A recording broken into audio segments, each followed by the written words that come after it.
Okay. Okay, good morning. Good morning. Thank you very much. Yom Tov. Tav, Kuf, Zayin. Okay, here we are. We did Ted Vav. We are on Ted Zayin. Ted Zayin. I just want to ask one question for the audience. Turning down your gas stove. We're talking about Eruv Tavshilin, right? On Friday afternoon for Shabbos. You want to turn down your stove, gas stove, in order to prepare for Shabbos so that it's low enough so that if you want to heat the food on Shabbos with the kli agabe, however derech heter is that mutter.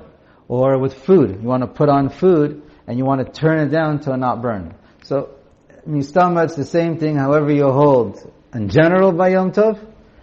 You know where Moshe was more mekel, many others are machmer.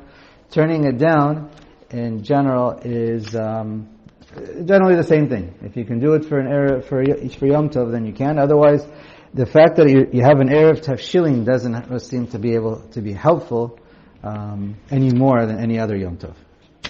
Just get that out there. Meaning it's not a game changer. That's not a game changer. If it's aser, it's aser. Don't say that. Right. Exactly. Okay. It's only le'adluka, not le'chavui. Ted Zayin. Right. We learned it's possibly not even ochal nefesh, and so it's anyways. Ted Zayin. La'achar shehichin tzorchei Shabbos yachol la'achlo. Now, once you prepare tzorchei Shabbos, using your Yom Tov, you cook whatever you need, you light your candles whatever you need, you bake whatever you need, it's still Friday afternoon, and it's not Shabbos anymore. It's still not Shabbos.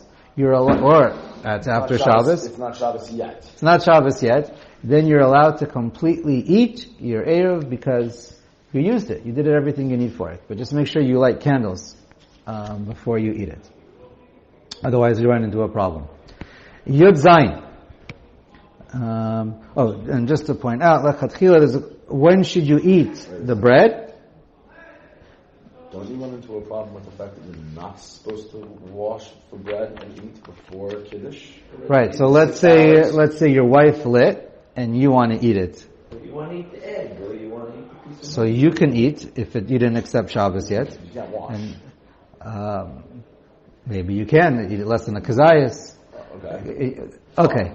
The halacha is what it is. How you apply it for yourself, if it's common or not common. Bottom line is you can eat your Eruv once you're done with all your Exactly. That's the bottom line. Then you can't do anything else.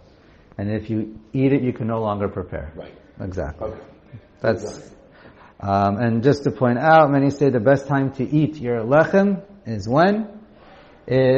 either many people save their bread lechadchila for shalashidus, so that it's always it's always around in front of you.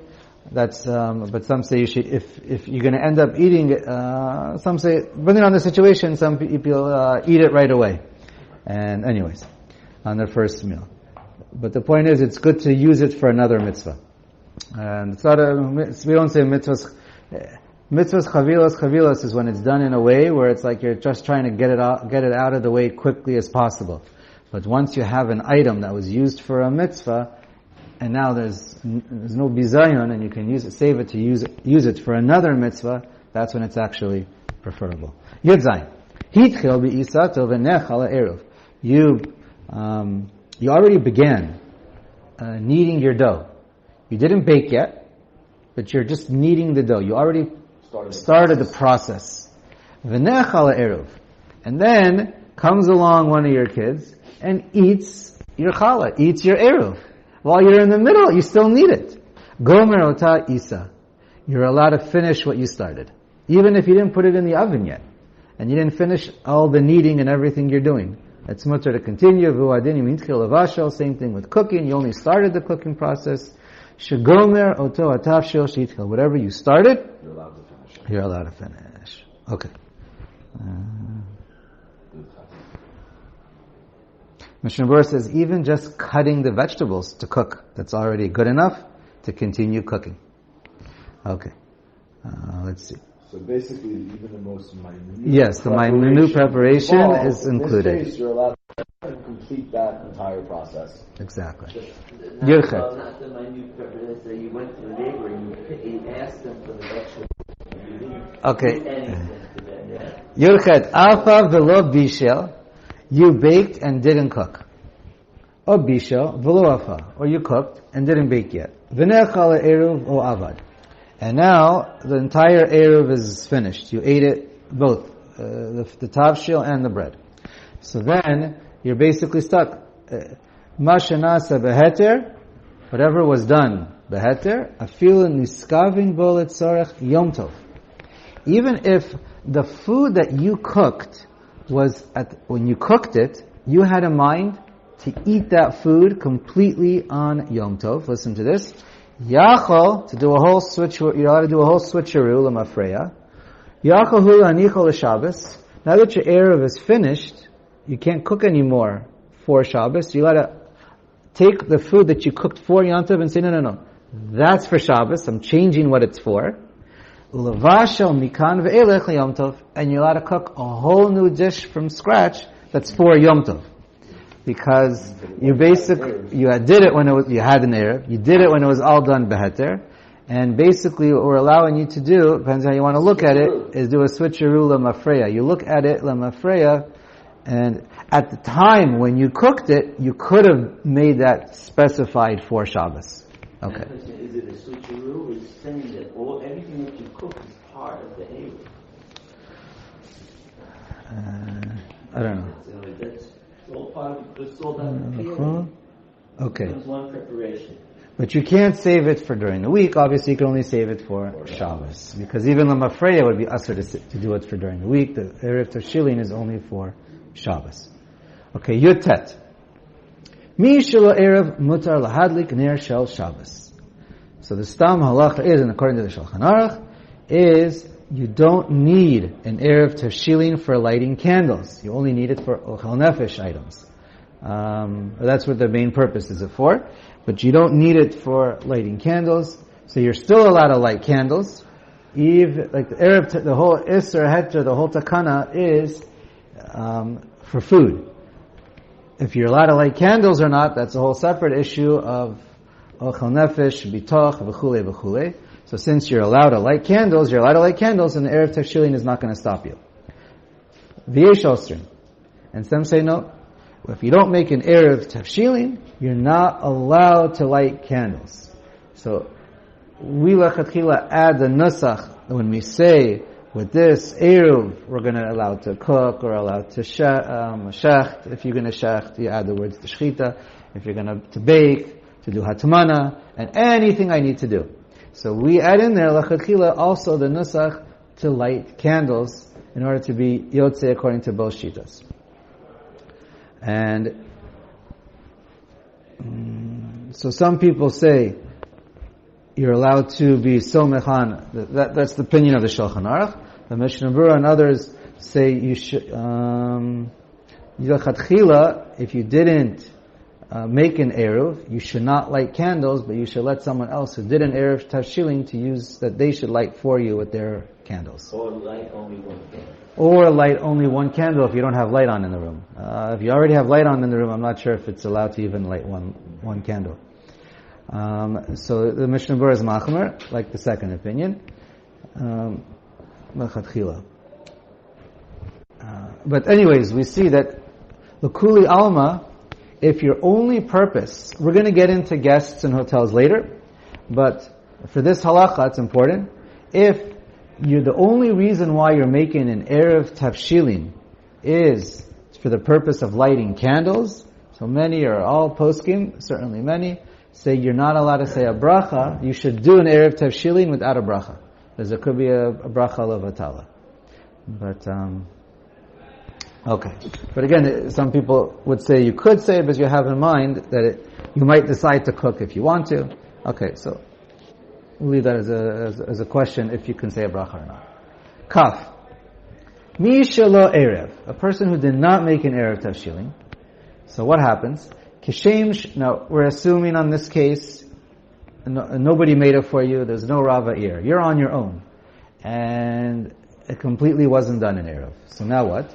Kishem she'asur lavashel le'atzmo kach asur lavashel acherim ba'afilo beveisam. If you yourself didn't make an Eruv Tavshilin, so now you are asur with the halachos that are applied to Eruv Tavshilin, which means you can no longer cook from Yom Tov to Shabbos, and you can't even go to someone else's house and cook their food in their house for yourself. Because it's asur for you to do anything because you don't have this matir of an Eruv Tavshilin. V'gam acherim asurim lavashel lo. And other people can't come to your house. Other people who have made an Eruv Tavshilin, they can cook in their house. But they can't come to your house and cook with your food. Because if you don't make an Eruv Tavshilin, you become asur and your food becomes asur. But you can go eat at their house. But you can go eat in their house. Ve'ein lo takana. There is no takana except Ella. We're going to see there are a couple takanas, like a Rava'ir. We're about to read one. Maybe Sveika de Yoma if there's 2 days Yom Tov and Chutz La'aretz. We're going to get to that later. So those are the base. So here's the main takana. Ve'ein lo takana ala sheyitain kimcho v'tavshilo la'acherim. The only way out, right, if there's no Rava'ir, is you bring your food supplies and go to their house and you give it to them. And your friends made their Eruv Tavshilin. So now they're going to own your raw ingredients. She'er b'matana, you give it to them with a matana. V'heim ofin umavashlim v'notin lo. Now, since they own it, and it's their house, and they made an Eruv Tavshilin, they're allowed to cook. And then they can give it to you afterwards, so they can return to you raw ingredients all ready to go. So if you're looking for a free meal, well, not exactly completely free, a loophole where you're looking for a way not to have to cook for Shabbos, this is a way to beg your friends, your neighbors, to cook for you. V'afilu b'veisa yecholim lavashel. And the truth is, the Shulchan Aruch continues, if they own your ingredients, they can come and actually cook in your house, and they can leave the mess in your house to clean up. So if you have a non-religious person come to you on Yom Tov, so you can't make him a cup of tea. Right. Unless you had in mind to mizakeh him, and he was also within the Torah before Yom Tov. No, we'll discuss that after. Now we're getting to a long, complicated. Sorry. V'im ein sham acherim she'ervu, and if there's nobody else who can help you out, you're on your own. You went away for Shabbos somewhere. You're in a cabin in a forest by There yourself. you go. You went away to Big Bear or somewhere where there's probably a minion over there. You go somewhere on your own. You're in a log cabin. You're in a log by cabin. yourself. So what do you do? And you forgot. You decided to go away for Yom Tov. People do this. Yesh omrim shemuter le'afot betzimtzum pas echad u'levashal kedera achas u'lahadlik ner echad. So there is also a leniency. You're stuck. We don't want you to have no food. So even though there's this whole halacha of Eruv Tavshilin, b'di'evet, we allow you to... We're not going to let you starve. We're not going to let you starve, and we let you cook one item, bake one loaf of bread. It could be a big loaf of bread. In other words, the minimum that you need to eat. Obviously, if you come with 10 people, you're a family of 10, it means the minimum portion for 10 people. It doesn't mean now you have to share one chicken thigh. But, okay, so then you get the minimum, and you light one candle. You allow you the bare minimum just to survive and have a meal on Shabbos. Okay. Okay, so here is where it's also pointed out that if you make an Eruv, you're in all the Balei Bayit, if the father makes an Eruv, so then, Eruv Tavshilin, so then certainly anyone who lives in the house, B'kviyas and Somecha and Shulchan Aviyim, so then everyone's included. The wife's included, the kid's included, and it's just a complete automatic, no shaila whatsoever. We'll discuss later about guests, or if you go to a hotel. But it's clear from all, the Amshel Shomo is one of the first ones who points it out, and all the Achronim grow with it. So that's not a question. Let's see. Okay, and again, all the poskim point out, don't do a kinyan suda. When you're going to give it to your neighbors, just wanted to say that. And the Aruch Shulchan points out, Chazon Ovadia, lechatchila, it's better for the wife to hear the Eruv Tavshilin, because she's really the one usually who's in the kitchen and doing all the cooking. Obviously, it depends on the household. Okay, now I think we'll go on. Okay, Haga. V'im hiniach eruv v'lo hiskir hamalachos behedya. Okay, this is another major topic. You set aside the eruv, but you did not specify with the nusach what it's for. Ela amar, either you didn't say anything, or you just said Ela amar b'dein yehi shari lan leme'abad kol tzarchana. I'm having in mind this is for anything I want to do, but you don't specify anything about cooking, baking, shchita, hatamana, whatever, candles, nothing. So according to the Ramah, and this is it's a machlokas, have kemi shelo erev klal. So it comes out, the Ramah says, if you don't specify what it's for, it's as if you didn't make an erev. It's completely of no value. Okay. Yes, there are obviously yesh chokim. The Taz, it's also quoted, it's really the Rishal, Yam Shel Shlomo, the Taz, and Chazon Ovadia say it's only a din lechatchila to mention everything. Even if you don't say the bracha, but you put aside the food quietly, and you say this, you have full das, this is your eruv. Not, I'm setting it aside for later to make an eruv. I'm saying, in my mind, this is my eruv. But you didn't say a bracha, you didn't say the nusach, but the eved, it works. Some achronim say, the Ramah seems to say it doesn't work at all. The Mishnah Berurah, the Orach Chaim says, lechatchila, it doesn't work. If you did not specify. So if you didn't specify, either you have to rely on the Rav, or you have to give it to somebody else. But if you're stuck, and there's no one else, and there's no way to get a nice Shabbos meal, then they say you can rely on, all the other poskim would say, b'diavad, you don't even have to say that nasach. Okay. Okay. And if you're going to go now, if you say that now, even according to the Mishnah Berurah and Aruch Shulchan, if you say the bracha when you make your Eruv Tavshilin, but you forget to say the nusach, and then you remember an hour later and you want to say the nusach still at least bein hashmashos or before Shabbos, then you can go back and say the nusach, and obviously you do not repeat the bracha. And with Pashtus, you wouldn't, that this is a question, but perhaps you wouldn't even say the bracha altogether if you didn't say the bracha the full first time, if you had complete das, that was your okay. Tov. Let's go on.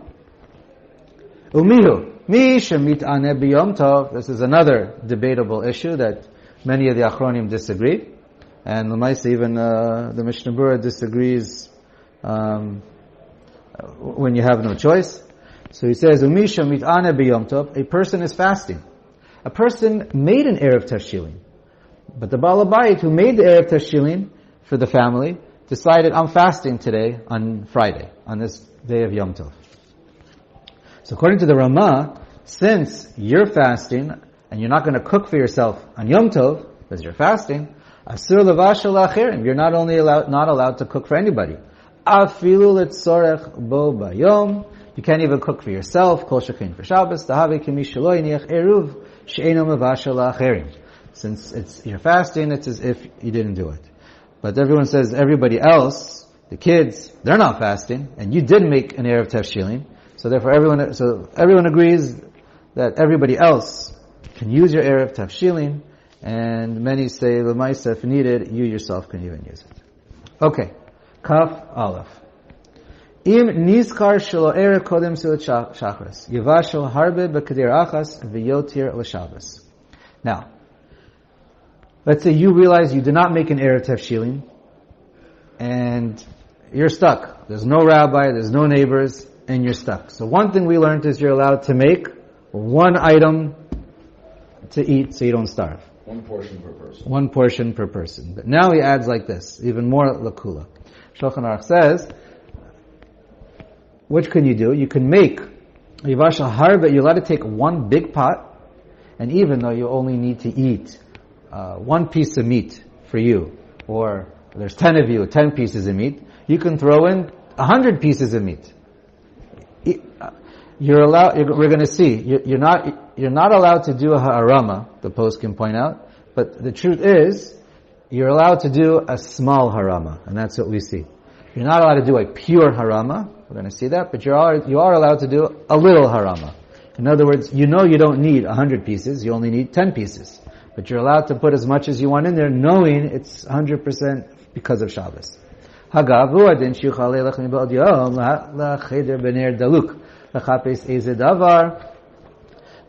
let's say there's a dark room and you want to have a light on in there and there's no Eruv. You're allowed to go in there to look for something and then leave that light there.